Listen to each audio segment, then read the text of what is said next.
Kalau saya puasa, janin ini bermasalah, anak ini terganggu dia. Maka orang yang perempuan itu kalau dia tak puasa bukan karena badannya, tapi karena janin atau anak yang disusuinya, dia punya dua kewajiban, qada dan fidyah.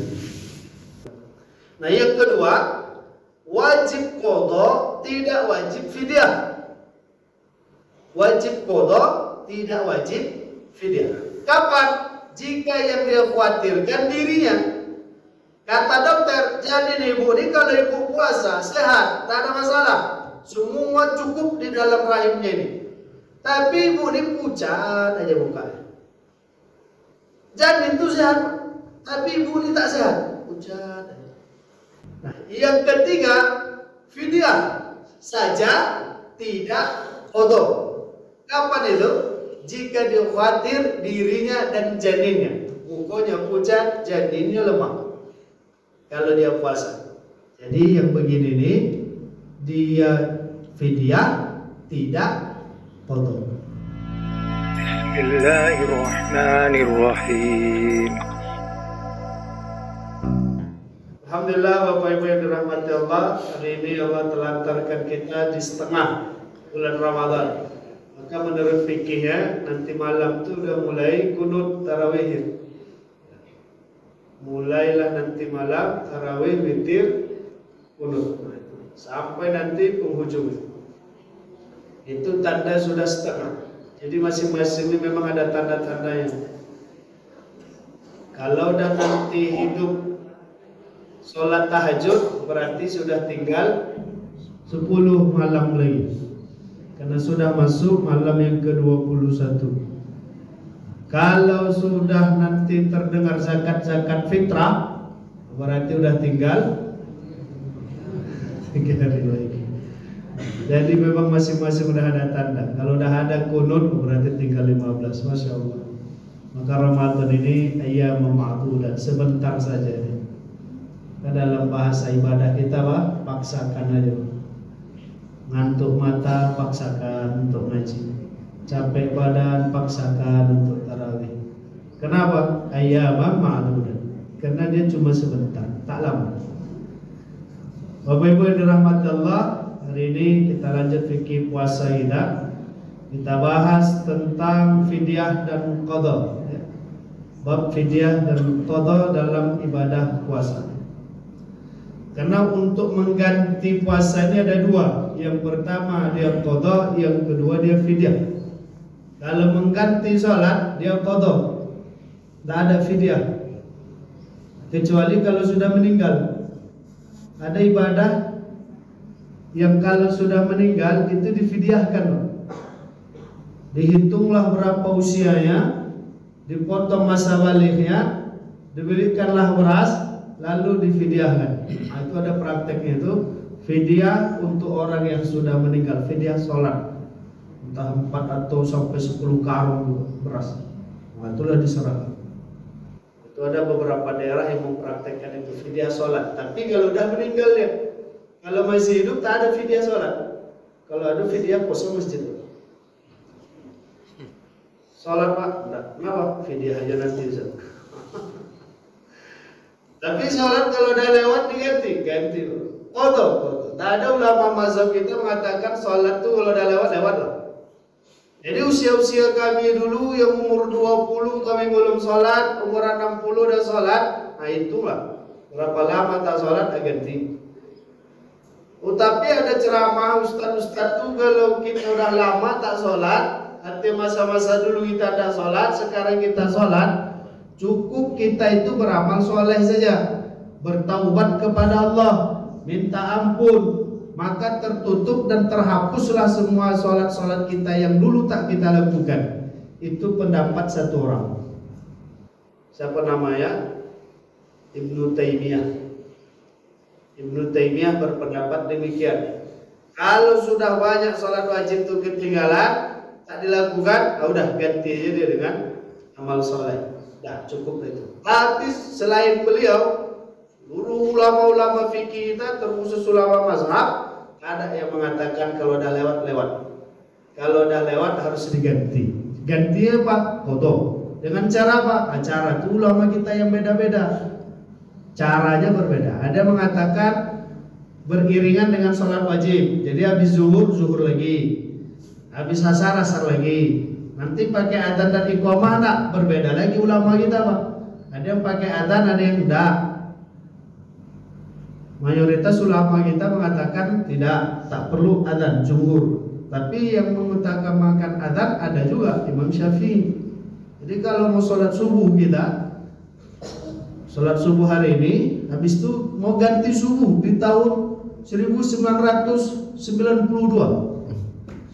Oh, 1992 kota kami tidak ada sholat dosa. Kini mau ganti lah. Gimana caranya? Itu tadi yang berbeda. Ada yang bilang pakai qomat, ada yang tidak. Ada yang bilang pakai azan, ada yang tidak. Tapi kalau pakai azan agak seram juga nanti. Boleh nak kami ganti sholat subuh di waktu duha? Kalau mengganti bebas saja. Jadi di jam 9 habis subuh, habis duha, subuh lagi kita. Tapi tadi pakai adzan atau enggak? Itu yang ulama kita beda, Pak. Kalau pakai adzan kan ekstrim juga. Allahu Akbar. Bapak-bapak yang masih punya kodok, mari kita kumpul ke masjid.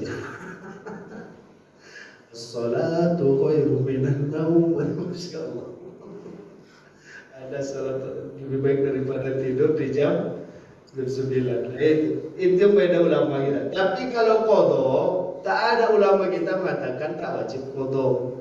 Jadi diganti, Pak Ustaz, ganti. Kenapa diganti? Amal wajib. Kan cukup diganti dengan amal sunnah. Sejak kapan pula amalan sunnah bisa mengganti amal wajib? Tak bisa. Kita tahajud 8 rakaat. Bisa tak mengganti subuh yang 2 rakaat? Bisa. Tapi 8 rakaat, Pak Ustaz? Iya. Tetap tak bisa. Kenapa? Karena amalannya tak sama, yang wajib sama yang sunnah. Jadi itulah pendapat-pendapat ulama itu.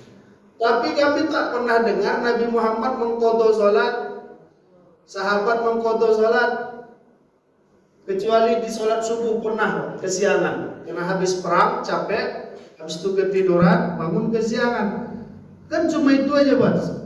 Selain itu, Pak Ustaz, tak ada kami dengar Nabi Muhammad mengqadha salat. Ya iya, tak pernah. Kenapa Nabi Muhammad tak pernah mengqadha salat? Karena Nabi Muhammad tak pernah tinggal sholat. Jangankan tinggal, masuk pun cuma sekali sejarahnya kita dengar.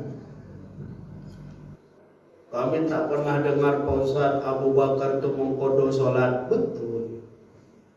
Karena sahabat-sahabat begitu disampaikan oleh ulama kita, jangankan tinggal sholat, masuk sholat pun tidak. Masuk sholat pun tidak. Itu kan beda sama kita, Pak. Kalau kita ini kan macam-macam. Kami tak pernah dengar bos Ali bin Abi Thalib mengqadha salat. Kalaulah sahabat tak pernah mengqadha, kenapa kita qadha? Kan begitu salah tuh. Kalau sahabat buat, baru kita buat. Sahabat tak pernah qadha, maka kita tak perlu qadha. Itu salah kaji namanya. Sahabat itu tak akan pernah mengqadha. Sama dengan kasus begini. Rapat saf. Terus ada orang bilang Nabi Muhammad tuh Ustaz kalau sholat dia rapatkan safnya.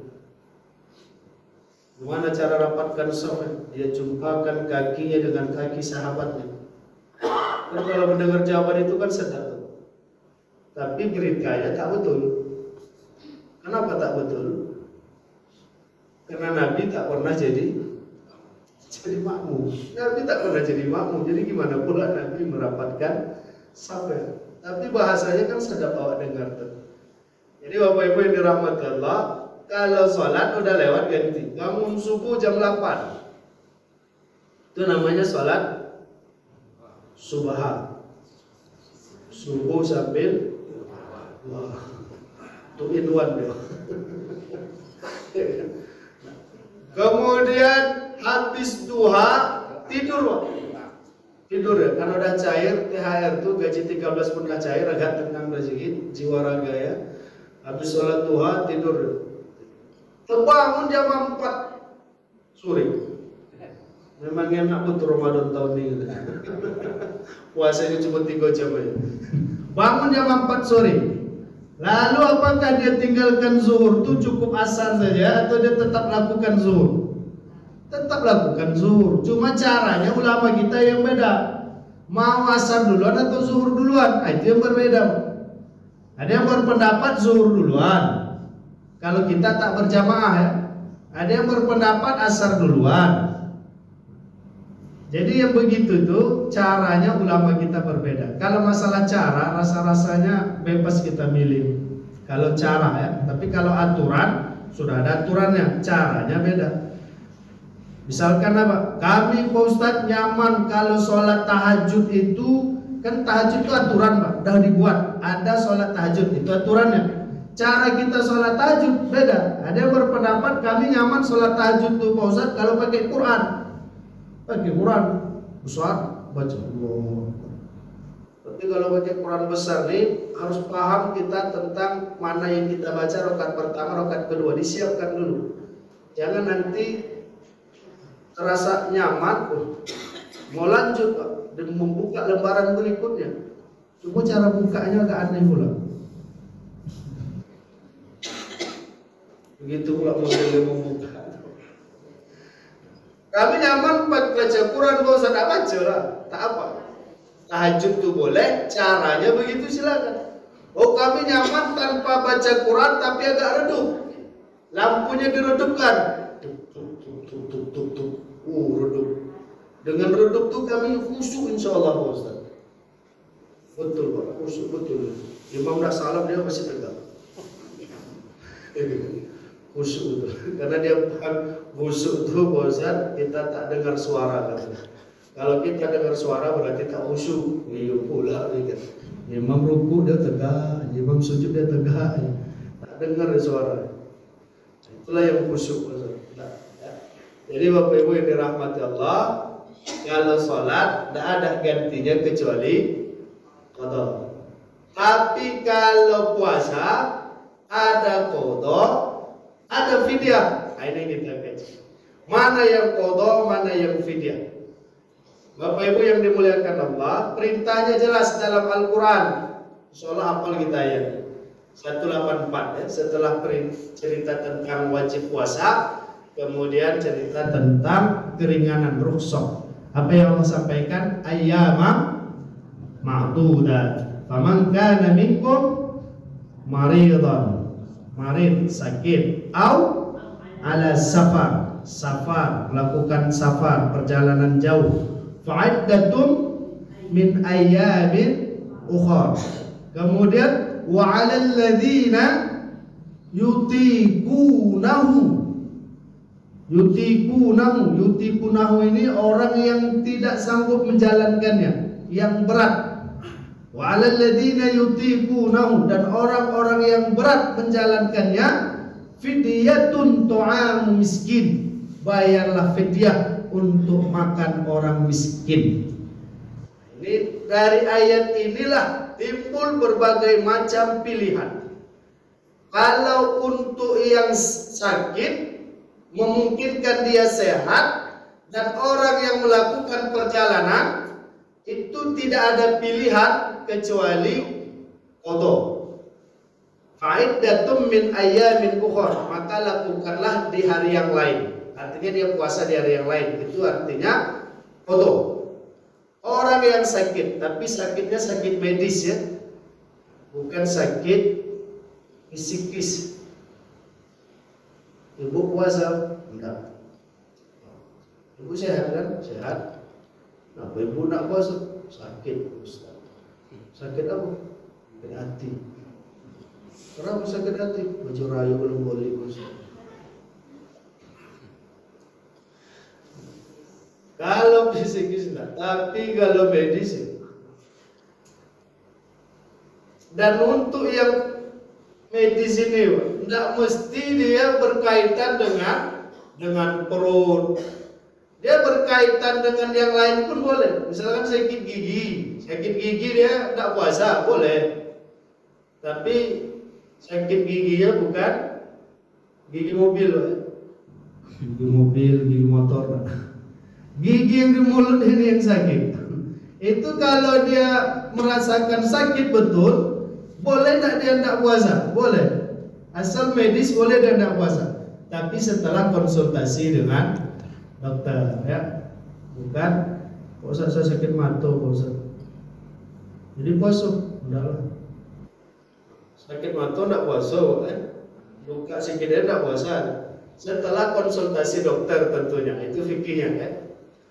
Orang yang sakit, kemudian orang yang melakukan perjalanan jauh, sakit yang dimaksud sakit medis dan kemungkinan sembuh. Kalau sakit yang tak sembuh-sembuh tak masuk dia di sini. Penyakit yang tak sembuh-sembuh itu penyakit apa misalnya? Gigi.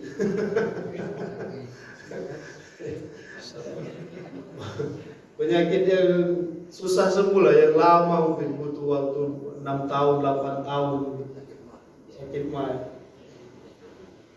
Tapi sakit mah ini ceritanya kalau puasa sehat ya. Asam lambung, supaya itu asam sulfat mungkin. Itu mungkin asam sulfat. Jadi kalau ada sakit yang jauh dia sembuhnya mungkin 8 tahun dan dihukumkan, ini lama disembuhnya, itu hukumnya. Masalah nanti ternyata sebulan dia sehat, ternyata setahun dia sehat, itu nanti itu rezeki dia. Yang jelas dihukumkan penyakit model ini biasanya butuh waktu sekian tahun baru dia akan kembali sehat. Maka yang begitu tuh dia boleh tidak puasa dan diganti dengan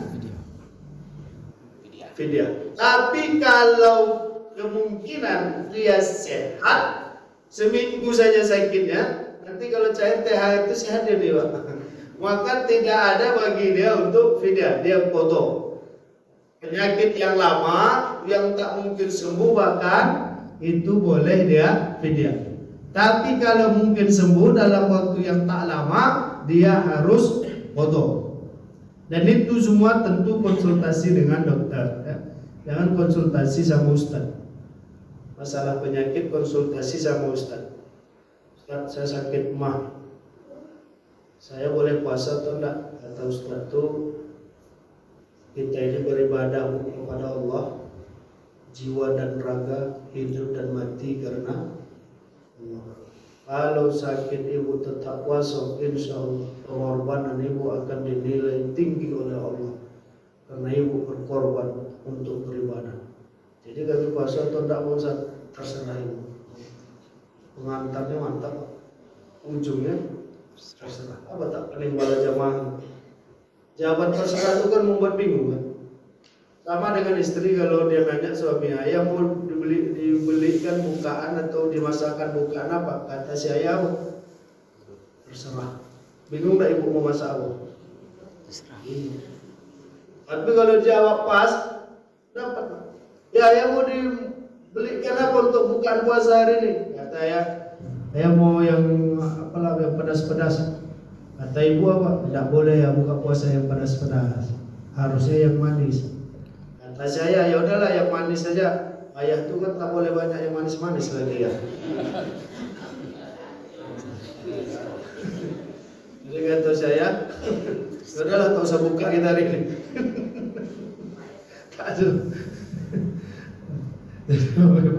Kalau yang tanya sama ahli ya selesai. Kan itu kasus ada orang punya kebun pertanian konsultasi ke ustaz. Ustaz, saya buka ladang sawah padi, alhamdulillah.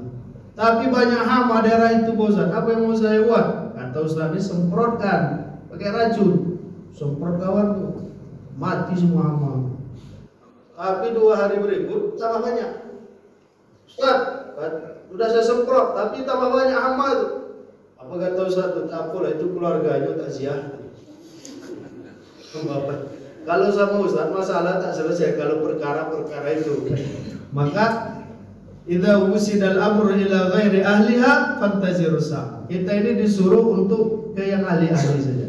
Kalau mau ahli THT ada dokter kita. Tanya lo, kalau THT tanya ke awak. Tanya dokter. awalnya agak-agak serak soalnya sakit kalau dalam. Terus kalau minum tuh kadang sakit ke matul. Minum kopi matul ini sakit dok. Kalau dokter minum kopinya pakai gelas ya. Ada sendoknya di situ, ada. Itu lewat sakit. Sendok.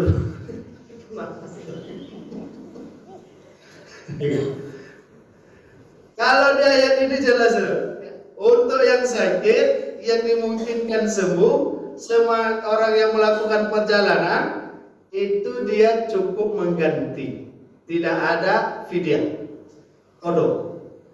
Yang menjadi problem itu ayat berikutnya, wa 'alal ladzina yutiqunahu, dan orang yang berat menjalankannya fidyatun, bayar fidyah. Alladzina yutiqunahu, yang berat menjalankannya bayar fidyah. Ini kalau tak pakai tafsir ulama, ini peluang besar banyak orang tak puasa. Puasa Pak? Enggak, kenapa? Berat puasa. Fidyah ya. Ibu puasa? Enggak. Kenapa enggak puasa? Berat rasanya puasa. Fidyah. Jadi bebas betul tafsir ini nanti Pak. Alhamdulillah ada ulama kita menjelaskan, sehingga tafsirnya tak bebas lagi. Kalau bahasanya kan yang berat menjalankannya, rasa-rasanya banyak orang yang berat menjalankannya, tapi banyak juga orang yang ringan menjalankannya. Tapi ada juga orang yang tak mau menjalankannya. Macam itu sifatnya. Yang berat menjalankannya bayar fidyah. Inilah yang membuat banyak pilihan. Siapa yang berat menjalankannya? Pertama itu orang yang uzur, udah tua, umurnya 200 tahun. Karena dia berdoa dulu ketika muda-mudanya, ya Allah jangan matikan aku sebelum punya rumah ya Allah. Dikabulkan Allah, dia punya rumah umur tahun 199. Begitu rumahnya dari seningan setahun baru. Kalau berdoa hati-hati juga. Kemarin saya ada postingan, dia bagus postingannya. Dia menasihati itu untuk menjaga kesehatan, karena di postingan itu dia tulis ada anak kecil yang rindu pelukan ibunya, sedangkan ibunya udah meninggal. Menangislah anak itu. Disitulah dia bercerita betapa sedihnya seorang anak yang masih bayi ditinggalkan ibunya. Habis itu dia berdoa di bawah tuh, ya Allah tolong jangan matikan aku kecuali anakku udah besar. Itu kan bahaya juga tuh. Arti bahaya begitu, siap tak dia begitu gitu. Nanti anak yang umur 21 mati dia meninggal deh. Doa dia baik-baik aja. Dan jangan yang tanggung-tanggung. Doa jangan tanggung, jangan tak baik. Doakan yang sempurna saja. Jadi kalau orang yang boleh tak puasa tadi pengganti fidyah, yang pertama adalah orang yang uzur, udah tua. Orang yang uzur nih dibebaskan dia. Tidak ada hukum yang tetap sama dia. Ustaz, saya punya orang tua yang kalau sholatnya tak nengok waktu lagi. Kapan dia mau sholat, sholat dia. Tapi sholatnya tak tentu rakaatnya. Kadang sholat subuh dibuatnya 8 rakaat. Kadang sholat zuhur dibuatnya 2 rakaat. Kadang sholat asar dibuatnya 3 rakaat. Suka-suka hati dia aja lah Ustaz. Yang begitu-gitu tuh biarkan saja. Biarkan saja. Tak usah awak marahin, tak usah awak ancam-ancam, tak usah awak takut-takuti. Pas sholat dia tertidur Ustaz. Sholat pas azan zuhur, sholat dia memang Allahu Akbar. Habis itu tertidur dia langsung. Bangun dia udah asar Ustaz. Itu sholat zuhurnya gimana? Tidak ada lagi istilah-istilah begitu sama orang yang uzur. Orang yang uzur itu banyak keringanannya yang Allah berikan. Tak ada hukum fikih lagi sama dia. Yang ada sama dia adalah hukum amal. Amal saja. Sama seperti kalau dia sakit, udah uzur, sakit pula, bebas sekali itu. Tapi insya Allah kita tidak akan sampai merasakan kehidupan yang sampai bahasanya ada istilah dulu apa jawal. Jawal itu kencingnya serak-serak, udah tua, kena tua kali. Wah itu tingkah lakunya pun kencing berserahan sambil jalan kencing-kencing, itu buang hajat, ya itu insya Allah jauh-jauh lah dari kita begitu. Apa amalannya Pak Ustaz? Baca Quran. Itu amalannya. Orang yang rutin baca Quran tak akan melakukan perbuatan itu walaupun usianya sama orang yang melakukan itu. Biasanya orang yang begitu-gitu tuh misalkan umur 110 tahun. Bagi orang yang sering baca Quran umur 110 tahun tak akan lakukan itu juga tuh. Jadi Bapak Ibu yang dirahmati Allah, ketika kita mendapatkan ternyata ada yang bayar fidyah, yaitu orang yang uzur. Kalau ibu menyusui sama ibu hamil, itu yang bagaimana? Karena ada bahasa yang berat melakukannya, berat tadi mengerjakannya, masuklah dia ibu hamil atau ibu menyusui. Kata Imam Malik, ibu hamil atau ibu menyusui itu masuk kategori orang yang berat melakukannya. Sehingga kata Allah, kalau berat melakukannya cukup diganti dengan fidyah. Sampai ke kita hamil atau menyusui, dia tidak qadha, tapi dia fidyah. Itu mazhab Imam Malik. Kata Imam Malik, yang Allah sampaikan yang berat melakukannya tadi itu, wa 'alal ladzina yutiqunahu, itu adalah ibu hamil dan ibu menyusui. Yang begini nih, dia tidak ada qadha tapi harus fidyah, bayar fidyah. Apalagi setiap tahun hamil, setiap tahun menyusui. 2021 hamil, penghujung 2021 melahirkan, penghujung 2022 hamil lagi, penghujung 2023 melahirkan, 2023 hamil lagi, 2024 melahirkan, 2002 penghujung 2024 hamil lagi. Memang produktif betul.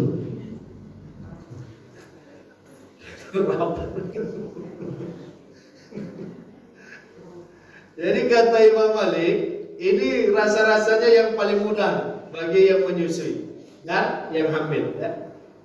Cukup bayar fidyah. Kata Imam Hanafi, yang begitu tuh, yang hamil tadi atau yang menyusui, itu dia masuk mahallur rukhsah. Mahallur rukhsah itu yang diringankan.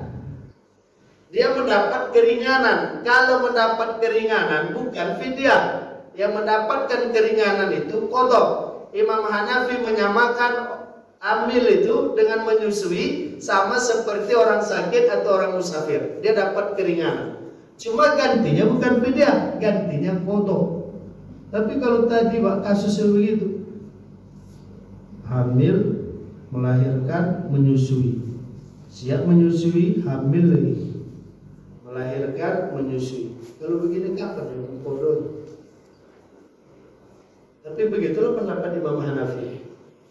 Qadha, tidak ada fidyah. Tidak. Imam Hanafi melihat itu bukan yang berat melakukannya. Kategori yang berat melakukannya, dia bisa melakukannya meskipun tidak di hari itu, meskipun tidak di bulan Ramadan itu.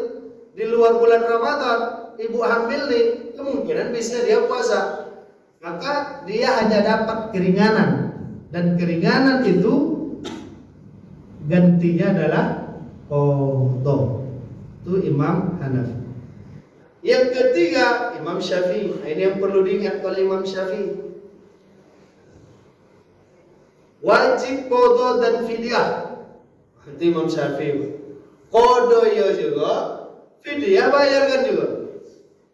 Kapan itu? Jika ibu hamil atau menyusui khawatir pada anak atau janin. Jadi kalau dia puasa dikhawatirkan anaknya, janinnya, bukan dia. Kalau dia sehat. Kalau saya puasa insya Allah kerja bangunan pun bisa saya ini. Tapi anak saya, ini janin saya tidak kuat. Kalau saya puasa, janin ini bermasalah, anak ini terganggu dia. Maka orang yang perempuan itu kalau dia tak puasa bukan karena badannya, tapi karena janin atau anak yang disusuinya, dia punya dua kewajiban, qada dan fidyah. Qada ini kapanpun dia bisa ya. Setelah habis Ramadan dia puasa berapa hari dia tinggalkan. Nah yang kedua, wajib qada, tidak wajib fidyah. Wajib qada, tidak wajib fidyah. Kapan? Jika yang dia khawatirkan dirinya. Kata dokter, janin ibu ini kalau ibu puasa sehat, tak ada masalah, semua cukup di dalam rahimnya ini. Tapi ibu ini pucat aja mukanya. Janin itu sehat, tapi ibu ini tak sehat, pucat aja. Kenapa pucat bu? Iya bos. Apa sebab? Cicilan bos. Pucat aja. Tapi janin itu sehat. Diperiksa sama dokter, ini janin ibu sehat. Ditanya ibu, kalau saya puasa dok, ibu puasa pun tabah, tak ada masalah sama janin. Berarti saya harus puasa. Nah, orang yang hamil atau menyusui, yang dia khawatir dirinya, bukan khawatir anaknya, itu qada, tidak wajib fidyah. Nah, yang ketiga, fidyah saja, tidak qada. Kapan itu? Jika dia khawatir dirinya dan janinnya, mukanya pucat, janinnya lemah. Kalau dia puasa. Jadi yang begini nih, dia fidyah, tidak qada. Ingat bu? Kalau takut, kalau yang bermasalah janinnya, dia qada atau fidyah? Qada. Ada perbedaan ulama nampaknya. Dalam mazhab Syafi'i, kan nanti kalau ada orang nanya, ada menantu, ada cucu atau ada saudara, ada keluarga siapa-siapa, atau ada posting di WA, saya lagi hamil, apa yang harus saya lakukan? Lalu langsung aja qada, langsung aja fidyah. Nah, kalau dalam mazhab Syafi'i dicek dulu, dicek mana yang bermasalah itu, janin atau dirinya. Kalau yang bermasalah janin, maka dia qada. Kalau yang bermasalah induknya, ibunya, maka dia khawatir pada induknya yang bermasalah. Dia bayar qada dan fidyah. Kalau yang khawatir janinnya, dirinya sendiri, dirinya dan janinnya, maka fidyah, tidak wajib qada. Ingat bu, mazhab Syafi'i agak payah mengingatnya memang. Yang enak itu Imam Malik. Kata Imam Malik apa? Fidyah. Kata Imam Hanafi apa? Qada. Kata Imam Syafi'i apa? Pula kata Imam Syafi'i. Itu kalau bermasalah anaknya qada atau fidyah. Agak susah mengingat karena ada perinciannya. Kita ulang ya. Kalau yang khawatir, dia khawatir anaknya, maka dia qada. Kalau dia khawatir dirinya, maka dia diri sendiri qada. Ya. Jika khawatir sama dirinya, qada. Jika khawatir sama janinnya, qada. Jadi dua qadanya. Jika dia khawatir pada diri dan janinnya, fidyah. Ingat insyaallah ya. Kalau khawatir pada janinnya, qada. Kalau khawatir pada dirinya, qada. Kalau khawatir pada diri dan janinnya, fidyah. Insyaallah. Belum kan? Belum. Jadi yang qada dan fidyah tadi mana? Dia ada dua kan? Qada dan fidyah. Qada dan fidyah itu dia takut pada janin. Kalau janin, dia khawatir pada janin, qada dan fidyah. Kalau dia khawatir pada dirinya,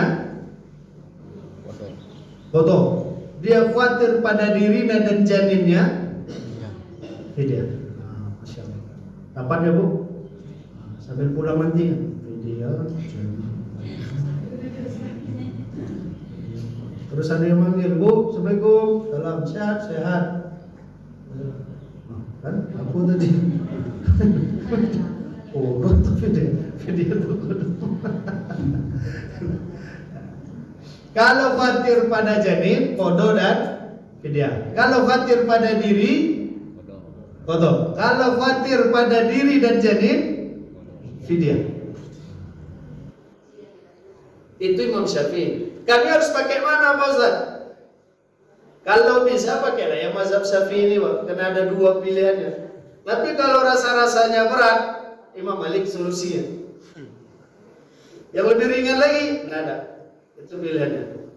Bisa nggak fidyahnya kodo Pak Ustaz? Tuh, tunggulah dulu kita buka mazhab baru. Lalu permasalahannya, fidyah itu berapa banyak dia? Kami mau bayar fidyah, berapa banyak fidyah ini yang harus kami bayarkan? Dia tergantung pertama di takaran zakat fitrah hitam. Bapak Ibu mengeluarkan zakat fitrah berapa beratnya? 2,5. Hah? Berapa berat? 2,5 ya? Ada yang 3, ada yang 27. Mantap mijit nih Pak, banyak pilihan. 35. 27, ada yang 3, ada yang 2,5. Oke. Kalau fidyah itu istilahnya 1 sok.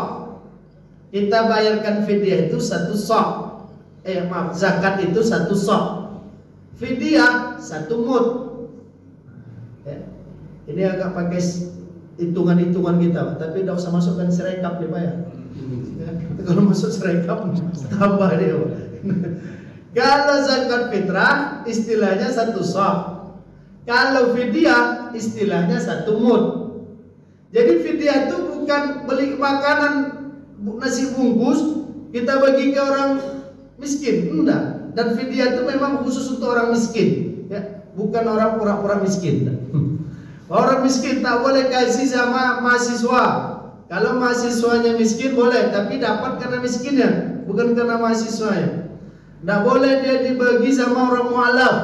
Tapi kalau mu'alaf itu miskin dapat karena miskinnya, bukan karena mu'alafnya. Fidyah itu khusus untuk orang miskin, tidak untuk yang lain. Kami belikan nasi bungkus Pak Ustaz. Jangan, kalau nasi bungkus nggak ada standarnya Pak. Oh, datangnya Pak yang susah kan. Pak, awak ada fidyah, istri awak hamil begini-begini, jadi awak mau bayar fidyah. Awak mau makan apa Pak? Awak dah lama tak makan dendeng. Dendeng di rumah makan mana Pak? Itu yang di Panang tuh. Ampera, dah.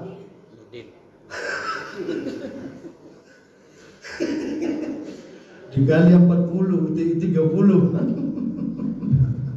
Itu tidak standar. Maka bukan beli nasi jadi terus nanti timbul pertanyaan berikutnya, nasi sama lauk aja Pak Ustaz, sayur masuk tak? Nanti ada nasi, ada lauk, ada sayur. Ladonya ikut tak Pak Ustaz? Habislah semua nanti dibahas. Kemudian nanti dikasih pakai kertas atau pakai piring segala macam. Nah, itu tidak standar. Tapi kan Allah sampaikan ta'amu miskin, ngasih makan orang miskin, betul. Tapi bukan makanan jadi awak kasih ke orang miskin. Itu kita temui di mana? Di hadis Nabi. Nabi mengatakan fidyah itu mud dan 1 mud, bukan beli makanan. Jadi tidak ada istilahnya awak belikan makanan 30 bungkus. Suami beli makanan 30 bungkus. Untuk apa Pak? Untuk bayar fidyah. Enggak. Untuk sebulan sekaligus bayar. Hah? Untuk sebulan sekaligus bayar. Yes.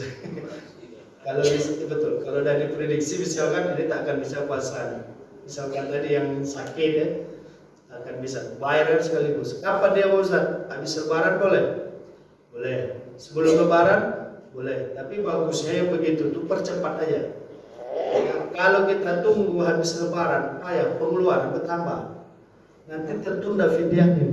Itu masalahnya. Oke, kita tentang hitungan fidyah tadi. Kalau zakat fitrah 1 sa', kalau fidyah 1 mud. Satu sok ini berapa? Satu sok itu 4 mud. Satu sok itu 4 mud. Ya. Jadi kembali kita ke fitrah. Maka tadi kita cek, kita fitrahnya berapa? Oh saya 3 Pak Ustaz, 3 kilo. Berarti dibagi 4. Berapa itu jadi? Sekitar 0,75. Oh saya Pak Ustaz, zakat fitrah saya 3,8. Berarti 3,8 itu bagi 4. Karena satu sok itu 4 mud. Oh saya Pak Ustaz 2,5. 2,5 itu bagi 4. Berapa? Ini kalau semenjak habis pemilu dia gak takut-takut gitu memang. Dia kan agak mikir-mikir karena takut salah input nanti banyak.